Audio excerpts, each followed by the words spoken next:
In today's world, there's more and more focus on sustainability, the changing climate.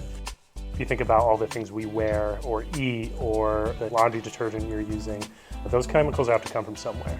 And a lot of those chemicals come either from plants, from animal sources, or often from petroleum. It often takes expensive or dirty chemistry.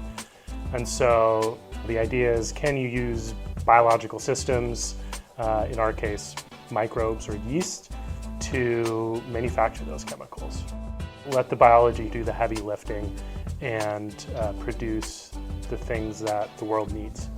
And ideally, you can make it more sustainably at better costs, but you could potentially also make things that you wouldn't be able to make otherwise.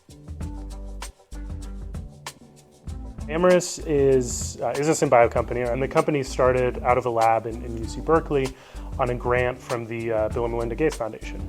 And the kind of agreement of that grant was that we would use our technology to make an anti-malarial drug and license off the manufacturing for free, but in turn we would keep IP and lab infrastructure that was built.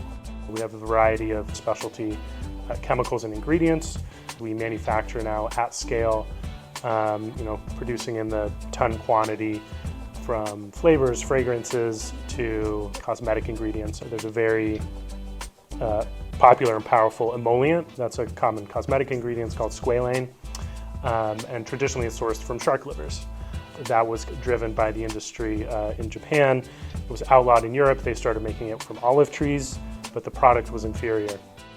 Amyris found a way to make it with our technology and produce squalane that was as good and as pure as shark squalane, but didn't require the killing of sharks. I work in a larger department that includes software engineering and data science, and our teams are supporting this high-throughput scaled R&D pipeline. My team specifically is really focused on data and kind of process quality. How do we ensure that scientists can make decisions on signals rather than noise? I think we're seeing a movement away from the traditional idea of a scientist. Most people imagine a scientist does is, they take an experiment kind of maybe from cradle to grave. They're ideating, they're designing, they're executing, they're generating the data, they're analyzing that data, making decisions.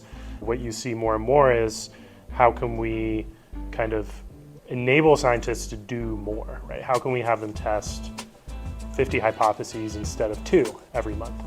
And so to do that, you have to bring in modern technology, data systems, software applications, lab automation. In some cases, scientists might not even have to step into a lab to execute an experiment. There's automation to do that. There's maybe dedicated teams that have optimized that process to be really efficient. We are definitely seeing a movement towards this model of high-throughput, scalable labs that support scientists in being able to test more ideas.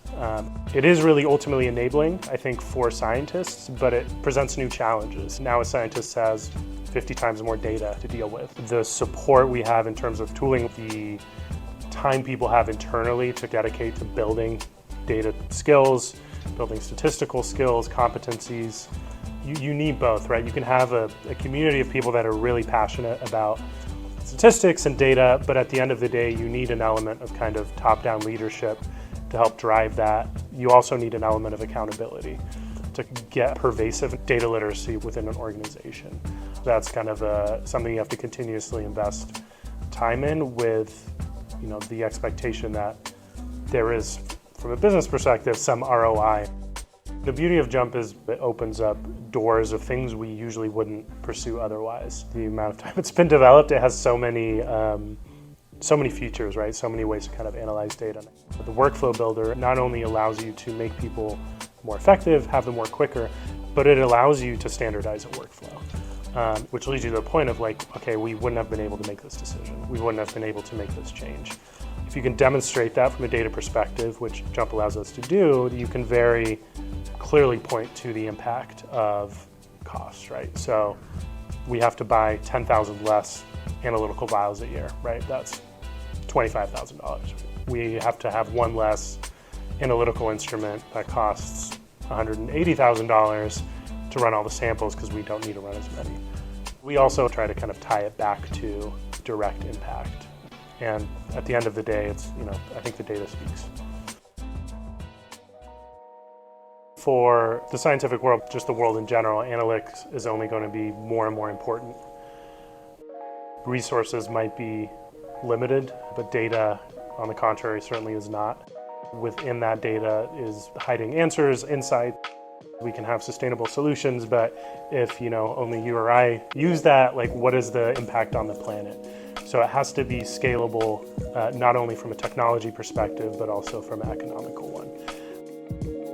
In the perfect world, the consumers can drive this change maybe without even knowing they're driving it. That's why scalability is so important.